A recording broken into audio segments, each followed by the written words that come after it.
दोस्तों, मेरा नाम है शत्रुघ्न गौतम। आप सभी मित्रों का मेरे यूट्यूब चैनल पर स्वागत है। इस वीडियो के माध्यम से मैं आपको एक बहुत सी महत्वपूर्ण सूचना देना चाहता हूं कि अभी तक की क्या था कि जब तक कि हमारे बच्चों के पास एंड्रॉयड फ़ोन नहीं थे तब तक कि वो पढ़ाई नहीं कर पा रहे थे। लेकिन अब हमारे एसपीडी सर यानी कि श्री विजय किरण आनंद जी ने एक टोल फ्री नंबर जारी किया है, जिसके माध्यम से कोई भी बच्चा अपने नॉर्मल से फ़ोन से भी अब पढ़ाई कर सकता है। जिसमें आपको क्या करना है, एक टोल फ्री नंबर है जिसको आपको डायल करना है और इसको डायल करने के साथ ही आप उस पर कहानियाँ सुन सकते हैं। तो उसको कैसे यूज़ करना है ये पूरा मैं इस वीडियो में आपको बताने वाला हूँ। तो इसको पूरा देखें, लाइक करें, शेयर करें और हो सके तो हमारे चैनल को सब्सक्राइब करना बिल्कुल न भूलें, क्योंकि यहाँ मिलता है आपको क्वालिटी वीडियो विश्वास के साथ। चलिए, मैं जो टोल फ्री नंबर है उस पर एक कहानी मैंने सुनी है, उसको मैं आपके साथ शेयर कर रहा हूँ कैसे आपको इसको यूज़ करना है। तो इस नंबर को आप लोग नोट कर लीजिए और इसको आप किसी भी फ़ोन से, कीपैड हो या एंड्रॉयड फ़ोन हो या कोई भी हो, उस पर आप अपने बच्चों को दे सकते हैं और उसके बाद उस पर कहानी शुरू हो जाएगी चलना। चलिए, आपको मैं दिखाता हूँ ये कैसे काम करता है। ट्रस्ट में आप सभी का स्वागत है। रूम टू रीड लाया है आप सभी के लिए ढेर सारी कहानियाँ। इसके साथ ही हम 15 अगस्त से 8 सितंबर तक रीडिंग कैंपेन का भी संचालन कर रहे हैं। इस दौरान आप अपनी पसंद की कहानी और कविता खुद भी पढ़ें और अपने माता पिता और साथियों को भी पढ़ने के लिए प्रोत्साहित करें। अब कहानी सुनते हैं। पहली कहानी सुनने के लिए 1 दबाएं, दूसरी कहानी सुनने के लिए 2 दबाएं, तीसरी कहानी सुनने के लिए 3 दबाएं। नमस्ते प्यारे बच्चों, कैसे हैं आप सब।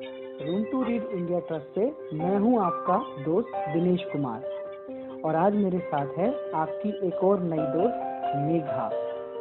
आज हम आपके लिए आपकी जैसी ही एक प्यारी कहानी लेकर आए हैं। ये कहानी है 2 प्यारे छोटे छोटे बच्चे राशिद और इफ़्फ़त की और उनके झगड़े की। तो आप तैयार हैं कहानी सुनने के लिए? तो चलो शुरू करते हैं। पर इससे पहले मैं आपको ये बताना तो भूल ही गया कि इस कहानी का नाम क्या है और इसे किसने लिखा है। तो बच्चों, इस कहानी का नाम है कुट्टी। कुट्टी समझते हैं? हाँ, वही। जब आप अपने किसी खास दोस्त से किसी बात को लेकर रूठ जाते हैं, उससे बात करना बंद कर देते हैं और कुट्टी हो जाते हैं। इस कहानी को लिखा है प्रमोद पाठक ने और इस कहानी के सुंदर सुंदर चित्रों को बनाया है इंक ब्रश एनिमे स्टूडियो ने। राशिद और इफ़्फ़त दोनों एक दूसरे से बिना बोले नहीं रह सकते, क्योंकि वो पक्के दोस्त जो हैं। पर बात कुछ यूं है कि आज राशिद बहुत उदास है, अकेला बैठा है चुपचाप और बैठा बैठा सोच रहा है। इफ़्फ़त का मुझसे कुट्टी हो जाना मुझे बहुत खराब लग रहा है। किसी और के साथ ऐसा होता ना तो मैं उससे कभी बात नहीं करता। पर इफ़्फ़त, उससे बोले बिना कितना बुरा लग रहा है। कितनी छोटी सी बात पर हम दोनों में कुट्टी हो गई। इफ़्फ़त को बहुत दुख हो रहा होगा। अगर बारिश की बूंदों में इफ़्फ़त छाता पकड़कर चलना चाह रही थी तो मैंने उसे छाता दे क्यों नहीं दिया? नहीं दिया तो नहीं, ऊपर से मैंने ये भी कह दिया कि ये छाता तो मेरा है। कितना बुरा लगा होगा इफ़्फ़त को। अगर वो मुझसे बात नहीं कर रही है तो ठीक ही तो कर रही है। उधर इफ़्फ़त को भी चैन कहाँ है। वह भी बैठी है अकेली चुपचाप, राशिद के बारे में ही सोच रही है। अब वो मेरे लिए मेले से चाबी वाली ट्रेन लेकर आए हैं। राशिद को ट्रेन दिखाने का बहुत मन कर रहा है, पर राशिद है मुझसे बात ही नहीं कर रहा। ये भी क्या बात हुई? अब छाते वाली इतनी सी बात पर वह कब तक मुझसे बात नहीं करेगा।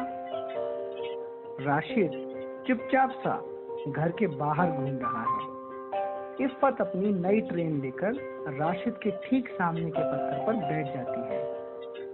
इफ़्फ़त अपने आप से ही बातें करते हुए ट्रेन से खेलने लगती है। थोड़ी देर के बाद अचानक से इफ़्फ़त का पैर फिसल जाता है। राशिद भागकर इफ़्फ़त को उठाता है और उससे पूछता है, अरे अरे इफ़्फ़त, कहीं लगी तो नहीं तुम्हें?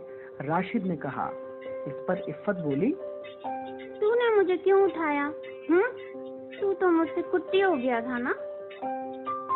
राशिद ने कहा, लेकिन इफ़त, कुट्टी तो हम खेल में हुए थे ना, गिरने में कुट्टी थोड़ी ना थे। इफ़त बोली, फिर मैं 2 दिन पहले क्यों नहीं गिरी? बता। राशिद ने कहा, इफ़त, 2 दिन पहले ट्रेन भी तो नहीं थी। चल आजा, इस ट्रेन से खेलते हैं। और दोनों मिलकर खेलने लगे और उनकी कुट्टी खत्म हो गई। तो प्यारे बच्चों, कैसी लगी आपको ये आज की कहानी? अब हम इस कहानी पर थोड़ी बातचीत करते हैं। अब अगर आपने कहानी को ध्यान से सुना है तो जरा सोचकर बताओ कि कहानी में इफ़त और राशिद के बीच झगड़ा क्यों हुआ था? सोचो सोचो। अच्छा, अब जरा ये भी बताओ कि क्या आपका भी आपके किसी दोस्त के साथ कभी झगड़ा हुआ है? और अगर हुआ है तो वो किस बात पर हुआ? और फिर ये भी बताना कि झगड़ा कैसे खत्म हुआ। प्यारे बच्चों, आज के लिए सिर्फ इतना ही। हम जल्द ही आप सबके लिए ऐसी ही एक और प्यारी सी कहानी लेकर फिर आएंगे। तब तक आप अपना और अपने घर वालों का ध्यान रखना, खूब कहानियाँ सुनना और उनको भी सुनाना। अच्छा, हम चलते हैं। टाटा।